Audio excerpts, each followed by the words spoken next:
Olá pessoal, tudo bem com vocês? Eu sou Juliane e você está no canal Vai e Veja. Por aqui eu falo sobre Segunda Guerra Mundial, nazismo, holocausto, literatura e história em geral. Se você se interessa por algum desses assuntos, não deixa de se inscrever. Abaixo tem o link da Amazon, comprando qualquer produto com esse link, uma pequena comissão vem para esse canal e você não paga nada mais por isso. O livro de hoje é o Psicologia das Massas e Análise do Eu, do Freud. Apesar de ter sido escrito em 1921, eu considero esse livro fundamental para quem quer entender os fenômenos de massa, dentre eles o nazifascismo. A partir dos conceitos da psicanálise, Freud ele estuda como que as massas funcionam. Então, basicamente, é o seguinte, eu vou fazer uma pequena introdução a alguns conceitos da psicanálise para poder entrar no livro. De acordo com Freud, a nossa mente consciente, ela é uma parte muito pequena da psique. Ela é só a pontinha do iceberg. Nós somos comandados, basicamente, pelo nosso inconsciente, que é dividido entre o superego, que compõe a educação que nós recebemos dos nossos pais e da sociedade em geral, e o id, que é a instância onde estão os nossos instintos, os nossos impulsos.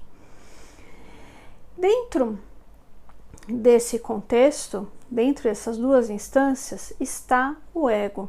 O ego é o eu, e ele é quem faz a mediação entre o superego e o id. Nessas instâncias inconscientes, nós temos também a pulsão de vida, que é o eros, que é a parte da libido, e é a instância, é a pulsão que nos dá a força vital, a força de vida. E temos também o tânatos, que é a pulsão de morte, que é a parte destrutiva do ser humano. A partir de alguns autores como Gustave Le Bon, Michael McDonald, Kierkegaard e Nietzsche, Freud ele analisa o fenômeno de massa, como se dá essa identificação do indivíduo com o líder. De acordo com o autor, a massa ela é desprovida de senso crítico. Ela é completamente manipulável. A personalidade da pessoa se dissolve dentro da multidão, dentro de um grupo, e ela passa a obedecer cegamente o que determina aquela liderança.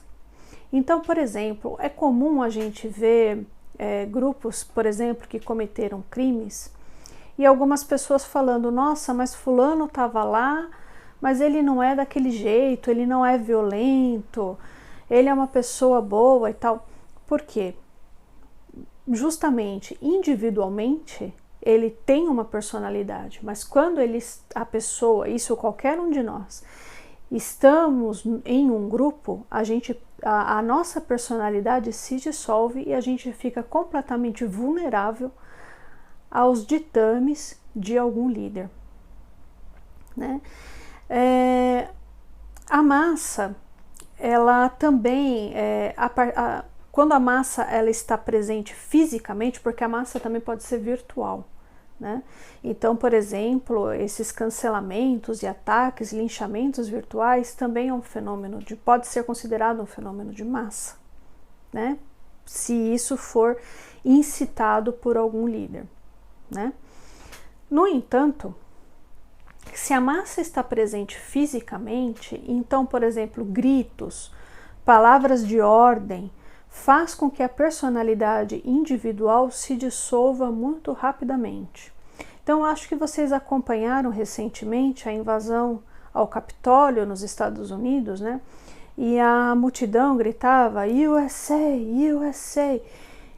Esse tipo de contexto faz com que os indivíduos que estavam ali perdessem a sua personalidade de forma muito mais rápida e obedecesse aos ditames da massa, certo? Então, se você pegar, talvez individualmente, a maioria das pessoas que estavam lá e falar para elas invadirem o Capitólio, com certeza elas falariam que não. Mas na massa elas invadiram. E isso se dava também com o nazismo.